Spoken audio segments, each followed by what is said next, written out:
So, ayun 'no, i-aano ko naman sa inyo itong paano mag-encode ng client adjusting entry sa ating WTB. So, una, in-encode ko na tong number one. So, kahit number one, year-end reconciliation. So, ganyan lang siya, year-end reconciliation. So, kapag hindi kita, gaganyan mo lang. Yan. Tapos ito, copy-paste lang. Ito, same. Tsaka ito, same din siya. So, ayan, same ng ating ah same ng amount. So, dito may control ako dyan. Count if, count natin kung ang, sige, i-ano ko ulit ah. Count, count if etong mga nasa WTB ay same ng ating ini-encode sa ating kahe. Kasi kapag hindi same, hindi siya magre-reflect sa ating kahe-pahe. So, ayan, ibig sabihin, same lang siya, number one lang yung count niya. So, meron siyang isa. So, encode ulit natin yung number two. Sabihin na natin may kahe number two. So, ayan, code lang natin, copy lang natin, tapos paste values. So, ganyan na siya. Tapos, accrued expenses.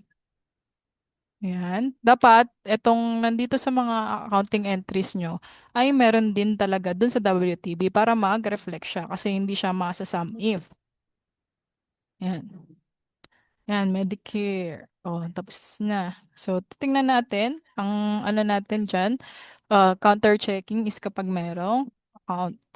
So, magkano siya? 8235. Yan siya, 8235. Then, 8235. Kahit equals na lang natin. Kasi same lang naman siya. So, pagka ganyan, i-refresh mo lang siya. Dito tayo sa, saan ba yun? Data, refresh all, and data, refresh all. So, dapat makikita mo siya sa kahe pivot. So, tama naman, check mo kapag dapat ito ay 2025. Then, check mo kung tama ba na yan nga yung in-encode natin. So, ayan. Tama na 118,250. Tama ba na nasa kahe natin? Ayan. Tama siya, parehas. So, titingnan mo sa WLTB kung mayroon.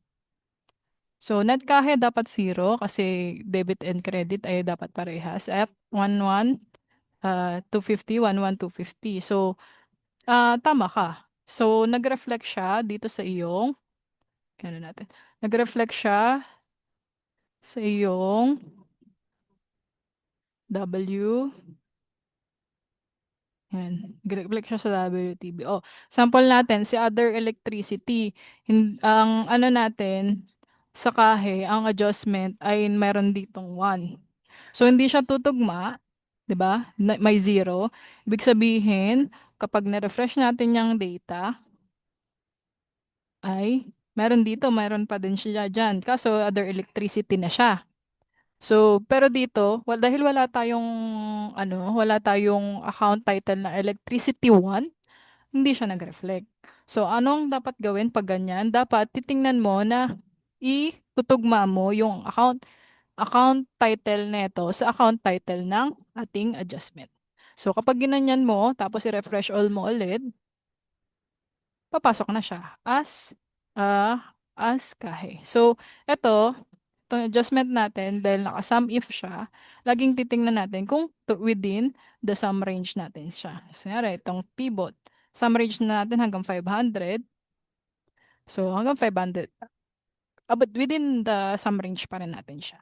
So, ayun lang. Kayo na mag-sunod. Thank you.